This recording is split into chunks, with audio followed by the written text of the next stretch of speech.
Hi viewers, welcome to red TV.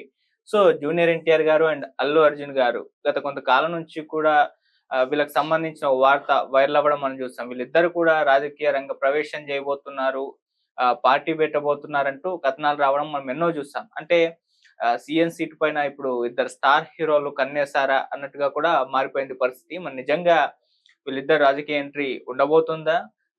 CM race లో వీళ్ళు కూడా ఆ లైన్‌లో ఉండే అవకాశం కనిపిస్తుందా?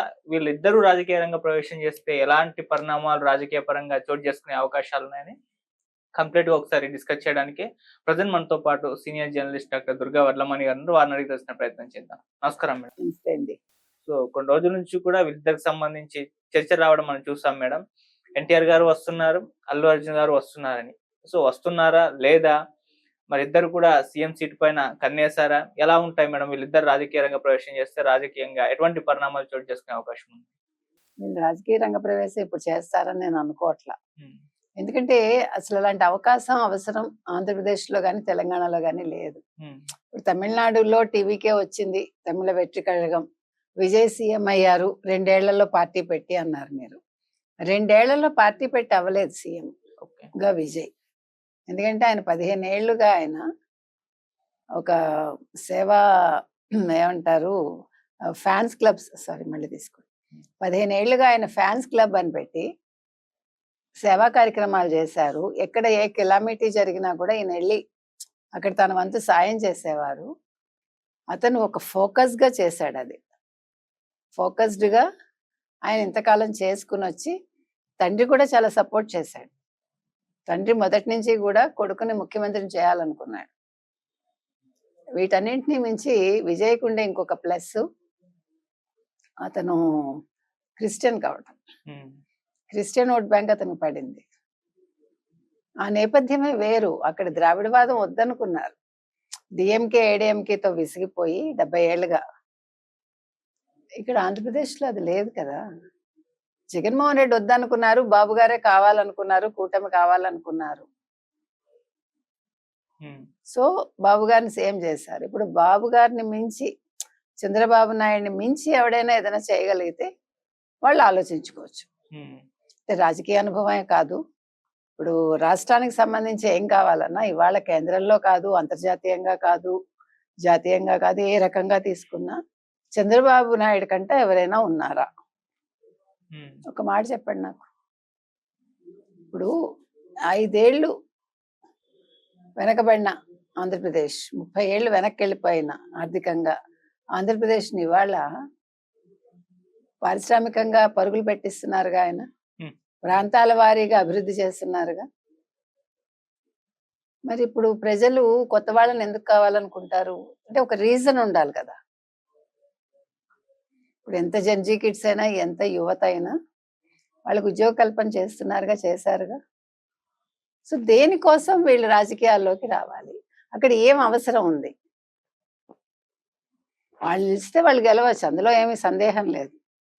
కానీ ఎన్ని సీట్లు వస్తాయనే దగ్గరే సందేహం. హ్మ్. అసలు అవసరం లేదు. ఒక వాక్యూమ్ లేదు. హ్మ్. అటు ఆంధ్రప్రదేశ్, ఇటు తెలంగాణ. హ్మ్. ఇక్కడ ఇంకా కేసీఆర్ ఉన్నారు. బీఆర్ఎస్ ఉంది ఇంకా. ఇక్కడ అవును. కాంగ్రెస్ ఉంది. హ్మ్. బీజేపీ కూడా ఉండేదే. బండి సంజయ్ చేజేతులా చేసుకున్నారు. హ్మ్. కొడుకుని అప్పజెప్పేస్తుంటే ఈరోజు హీరో అవ్వాల్సిన మనిషి ఒక రకంగా జీరో అయినట్టే కదా! అవును. అందుకని ఇప్పుడు మనం వీళ్ళు పార్టీ పెట్టేస్తారటండి, వాళ్ళు వచ్చేస్తారటండి. యెస్, ఎవరికుండే ఫ్యాన్ ఫాలోయింగ్ వాళ్ళకుంది. ఎవరికుండే రేంజ్ వాళ్ళకుంది. ఎవరికుండే సినిమాలు వాళ్ళకున్నాయి. సినిమా వేరు, రాజకీయం వేరు. హ్మ్. ఏదో ఎన్టీ రామారావు గారు పెట్టారు కదా అంటే, ఎన్టీ రామారావు గారు పెట్టిన పరిస్థితులు వేరు. ఎన్టీ రామారావు గారు ఆచరణలో పెట్టాక ఆయన వచ్చాడు. ఆయన కోడళ్ళకి ఆస్తులు ఇచ్చాడు ఆయన. కోడళ్ళ పేరున ఇల్లు రాయించారు ఆయన. ఆడవాళ్ళకి ఆస్తి హక్కు కల్పించాడు ఆయన. పటేల్ పట్వారి వ్యవస్థ రద్దు చేశారు. తెలంగాణకి ఎంత చేశారు తెలుసా ఆయన? ఆయన కావచ్చు, చంద్రబాబు నాయుడు గారు కావచ్చు. ఎంత వెనకబడి ఉండేది తెలంగాణ. చంద్రబాబు ఏం చేశారు, లేకపోతే ఎన్టీ రామారావు గారి విగ్రహం ఎందుకు పెట్టారు, ఏం చేశారు అంటే మాట్లాడే వాళ్ళకేం తెలుసు?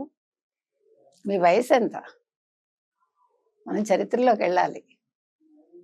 జర్నలిస్టులైనా కూడా నిజాయితీగా మాట్లాడాలి. హ్మ్.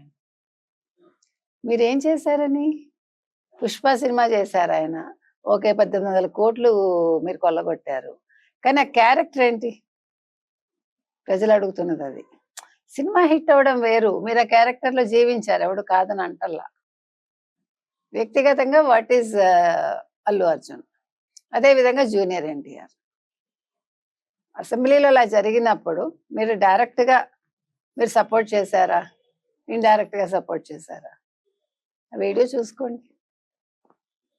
ఒక మహిళకి అన్యాయం జరిగితే, ఒక కుటుంబ సభ్యురాలికి అన్యాయం జరిగితే, డైరెక్ట్‌గా ఒక వ్యక్తిని మీరు ప్రశ్నించలేనప్పుడు, మీరు రాజకీయాల్లోకి వచ్చి ఏం చేస్తారు? అంటే వివక్ష చూస్తారా అప్పుడు? ఈ మహిళ ఎవరికి చెందింది? అయితే అన్నవాడు ఏ పార్టీకి చెందినవాడు? అది చూస్తారా? మహిళల రక్షణ చూస్తారా? జూనియర్ ఎన్టీఆరే కదా ఎవరైనా. మీరు నందమూరి తారక రామారావు గారు వారసుడుగా వస్తానంటున్నారుగా. మరి అది ఎట్లా కుదురుతుంది? మనం ఆలోచించుకోవాలి. సరే ఫ్యాన్స్ అంటారు. ఫ్యాన్స్ తప్పులేదు. వాళ్ళు చాలా ఆశపడతారు. వాళ్ళ అభిమానం అలాంటిది. అది తప్పుగా మనం తీసుకోకూడదు. కానీ మనం ఎందుకు రావాలి? ఇప్పుడు రావాల్సిన అవసరం ఉందా? మనం వస్తే మన కెపాసిటీ ఎంత ఉంటుంది? ఇప్పుడు 175కి 100 సీట్లైనా వస్తాయా నాకు? అని ఆలోచించుకోవాలి.